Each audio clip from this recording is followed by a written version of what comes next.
La conférence de Berlin est une conférence internationale qui s'est tenue du 15 novembre 1884 au 26 février 1885 dans le but de consacrer les règles du partage colonial en Afrique centrale. Elle a marqué l'organisation et la collaboration européenne pour le partage et la division de l'Afrique.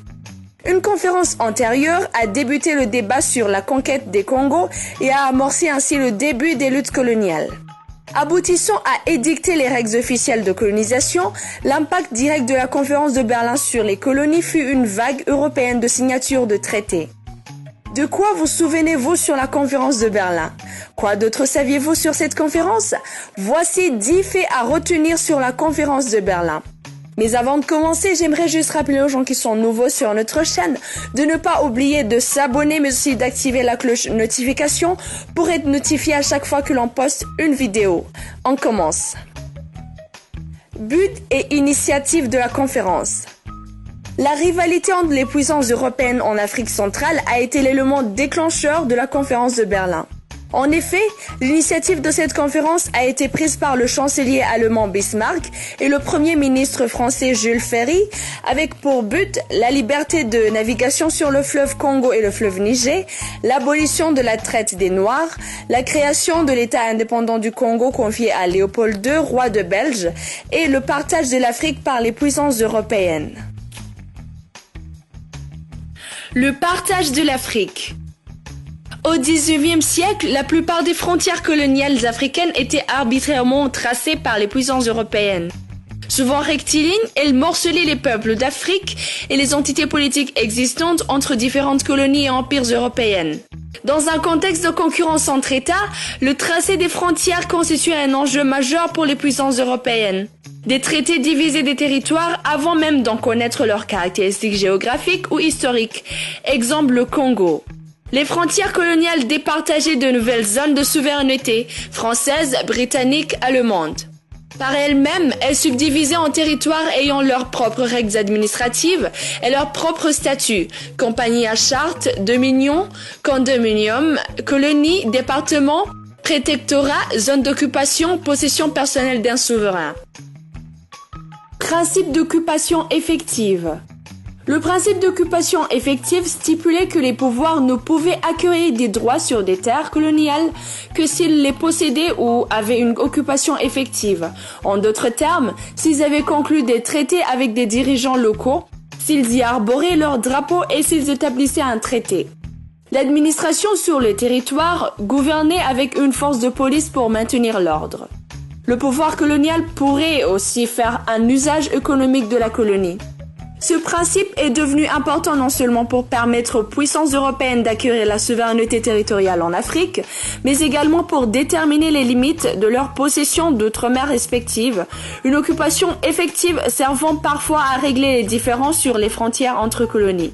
Mais comme l'acte de Berlin avait une portée limitée aux terres situées sur la côte africaine, les puissances européennes ont souvent revendiqué des droits sur des terres situées à l'intérieur des terres, sans démontrer la nécessité d'une occupation effective. Le partage bilatéral. Portugal-Royaume-Uni. Le gouvernement portugais a présenté un projet connu sous le nom de Carte Rose, dans lequel les colonies de l'Angola et du Mozambique étaient réunies sous un axe est-ouest.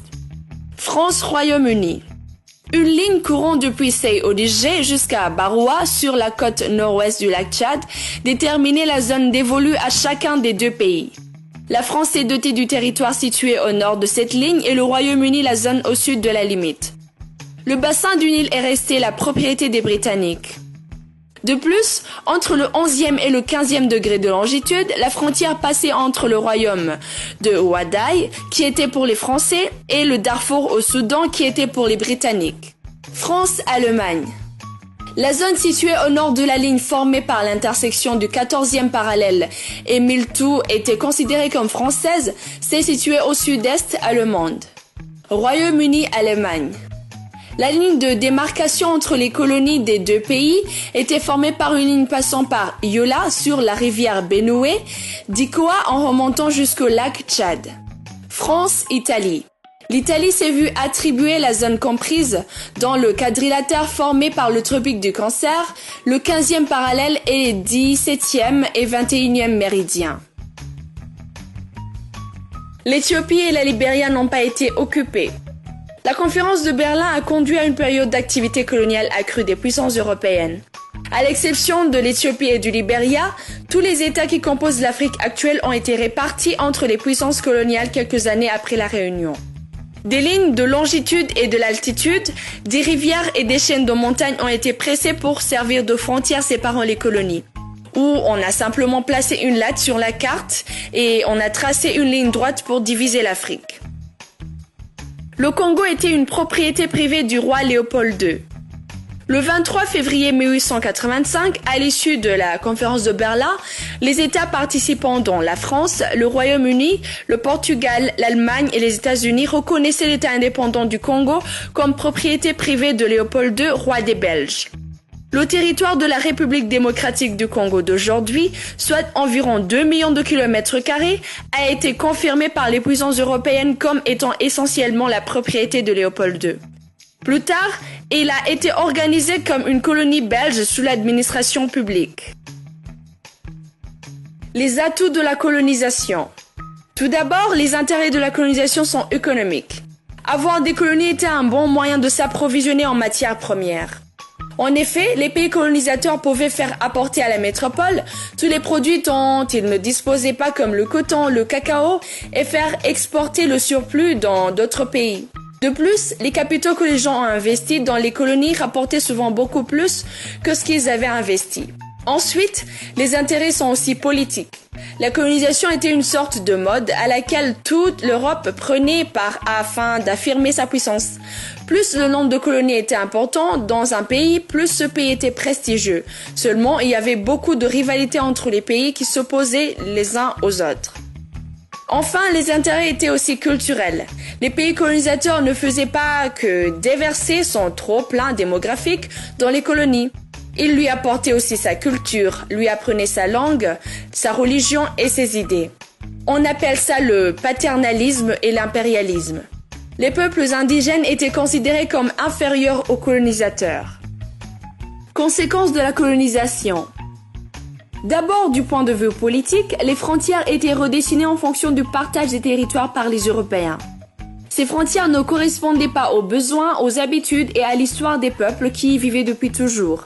Ainsi, certains peuples ennemis ont été contraints de vivre ensemble. Ensuite, du point de vue économique, les Africains n'avaient plus de terres. Elles étaient confisquées par le pays colonisateur et parfois données à des entreprises privées européennes.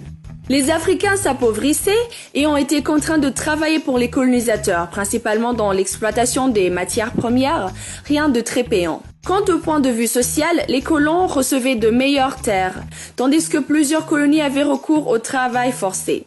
Les colons avaient accès aux postes administratifs et il y avait beaucoup de discrimination. Et enfin, du point de vue culturel, l'éducation était l'outil de colonisation et d'assimilation par excellence. On enseignait aux Africains l'histoire, la religion, les lois et les valeurs européennes. Ainsi, les Africains adoptaient malgré eux la culture des Européens. Inconvénients de la conférence de Berlin. La conférence de Berlin a mis en œuvre le partage de l'Afrique entre les puissances coloniales, en établissant les règles de ce partage, mais elle n'a pas pu empêcher les conflits entre colonisateurs. Elle ne réglait pas non plus les différends entre les colonisateurs et les puissances locales, établies reconnues internationalement. Importance de la conférence de Berlin. La conférence de Berlin a été importante en raison de son rôle majeur dans la colonisation de l'Afrique. Cela donnait aux nations européennes la possibilité de prendre le contrôle de l'Afrique, de faire abstraction des autochtones qui étaient là avant elles et de faire ce qu'elles voulaient faire. L'Afrique étant divisée, la Grande-Bretagne et la France ont obtenu la majorité des terres et le reste était contrôlé par les autres nations concernées. La conférence de Berlin a été l'un des plus grands événements du monde à l'heure actuelle. C'est encore à ce jour un élément très important de l'histoire mondiale qui a façonné le continent africain pour toujours. Et voilà les amis, c'est la fin de notre vidéo. J'espère bien qu'elle vous a plu.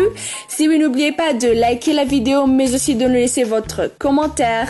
À bientôt!